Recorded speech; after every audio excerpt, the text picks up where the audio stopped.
नसख का माना हुक्म की इंतहा का वक्त बयान करना। कोई भी हुक्म है तो उसकी इंतहा कहां पर हो रही है, उसकी अखीर कहां पर हो रही है, एंड कहां पर हो रहा है। सादा मिसाल यूं समझिए, हमारे यहां बच्चा पैदा होता है और एक खास मुद्दत तक सिर्फ वो अपनी मां का दूध ही पी सकता है। अब छोटे बच्चे को, दूध पीने वाले बच्चे को अगर आप खाना खिलाओगे तो वो उसके लिए ठीक नहीं होगा, तो उसे कुछ और नहीं खिलाया जाता। फिर एक वक्त आता है उसे हम ठोस ग़िज़ा देना आहिस्ता आहिस्ता शुरू करते हैं। फिर एक वक्त आता है मां अपना दूध छुड़ा देती है और ठोस और नरम ग़िज़ा दी जाती है। फिर एक वक्त आता है उसे रोटी सालन वगैरह भी खिलाने लग जाते हैं।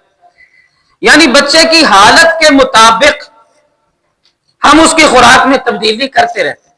तो जैसे जैसे वो बच्चा बड़ा होता गया वैसे वैसे वक्त गुजरता गया और वक्त गुजरने के साथ साथ उस बच्चे के अहकामात भी बदलते गए। इसको कहते हैं नस्ख।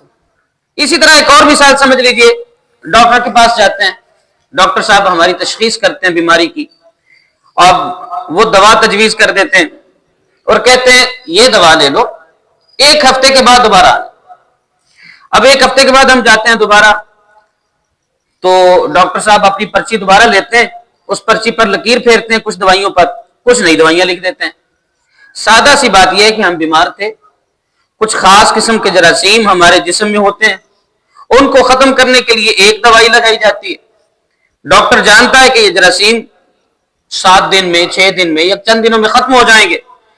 हम जब 7 दिन के बाद दोबारा डॉक्टर साहब के पास जाते हैं, वो जरासीम खत्म हो चुके होते हैं।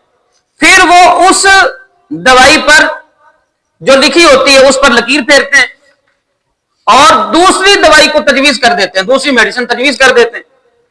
तो पहली वाली को बदल देना डॉक्टर की जहालत की दलील नहीं है कि डॉक्टर जाहिल था, पहले उसको पता ही नहीं था, नहीं, बल्कि उसने हिकमत इख्तियार की, उसने अक्लमंदी का मुजाहिरा किया और यह डॉक्टर की महारत की दलील समझी जाएगी कि डॉक्टर अक्लमंद था, जो समझदारी के साथ दवा इस्तेमाल करवा रहा है, एकदम सारा कुछ उसने इस्तेमाल नहीं करवा दिया।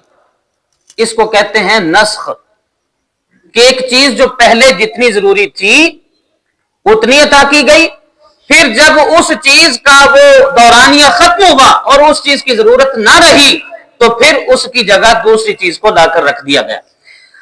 तो ये बातें सिर्फ समझाने के लिए मैंने आपके सामने की है, मिसालें दी है, ताकि हम इस बात को समझ जाएं कि नस्ख कोई ऐसा मामला नहीं है कि जिसके जरिए से हम कहें कि हमारा दीन नाकिस हो गया या दीन में नक्स आ गया, दीन में खामी आ गई। ऐसी बात नहीं है, बल्कि ये हमारी जहनीयत के भी ऐन मुताबिक है, हमारी हालात के भी ऐन मुताबिक।